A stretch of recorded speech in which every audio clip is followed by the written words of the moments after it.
Welcome to Contested Ground. In this episode we'll be looking at one of Russia's most important naval bases in its war against Ukraine. I'm not talking about Sevastopol and Crimea, which I have reported on previously. Instead we'll be looking at Novorossiysk and Krasnodar Krai in the Russian Federation. The imagery we're using here is from the 5th of August 2022. It is 50cm resolution taken by the WorldView 2 satellite and, as you can see, has no cloud cover. It is really crisp and clear, which makes it ideal for the identification of naval vessels and why I chose it for this case study. In this video we'll be looking at these vessels here. But first, some background context.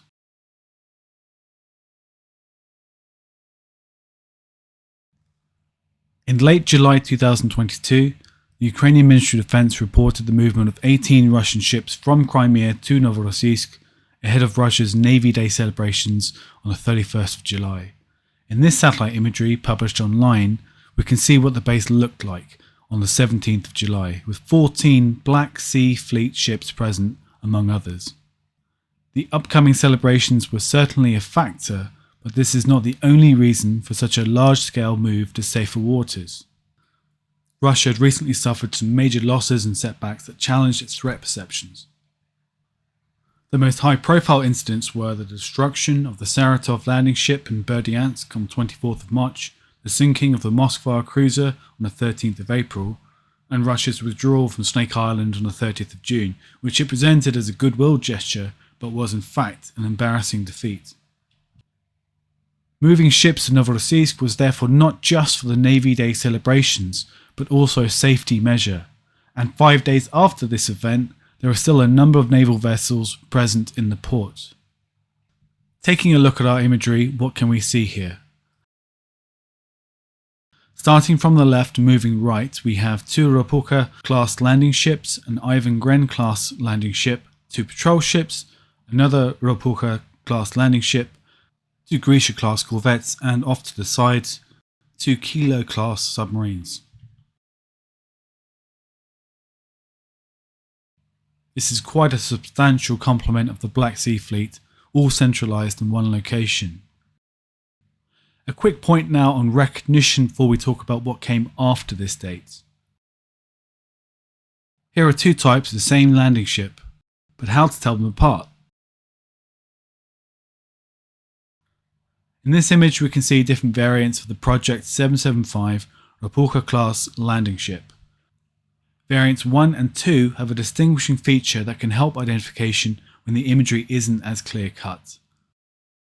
Looking at this 3D model, we can see how it has 2 dual 57mm guns, one at the front and one at the rear. If we return briefly to Sevastopol, you can see how the number 3 variant, by contrast, has a single gun at the front but 2 smaller 30mm guns to the rear.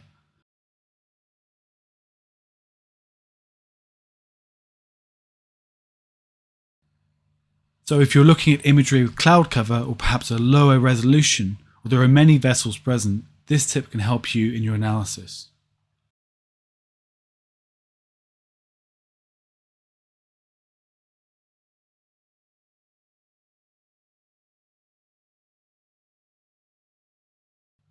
Now that we're back in Novorossiysk, I'd like to point out how narrow its entrance is, just 220 meters, compared to 420 meters at Sevastopol Bay.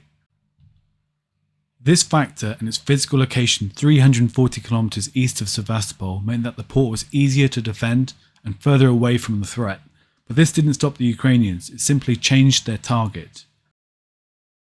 On the 4th of August 2023, a Ukrainian seaborne drone struck one of Russia's landing ships close to Novorossiysk in a kamikaze attack.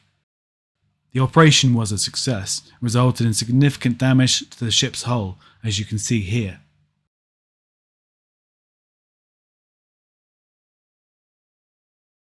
Meanwhile, attacks in Sevastopol continued, including the destruction of a further landing ship and, surprisingly, a Kilo-class submarine on the 13th of September 2023. Amid all these attacks, Novorossiysk has become the preferred basing location for the Black Sea Fleet. But the threat from Ukraine still remains. It is for this reason that defences are being bolstered. In this imagery from 30th of March 2024, barges are being placed at the entrance to the port as a defensive barrier. And looking further afield, Russia is now considering an entirely new basing location. This is not in Russia, but 360 kilometers southeast in Abkhazia, a Russia-occupied pseudo-state and the sovereign territory of Georgia. Creating a new base here may see Russian Navy firing long-range cruise missiles at Ukraine off the coast of Georgia. And in turn, Ukraine would have a new target for its sea and airborne drones.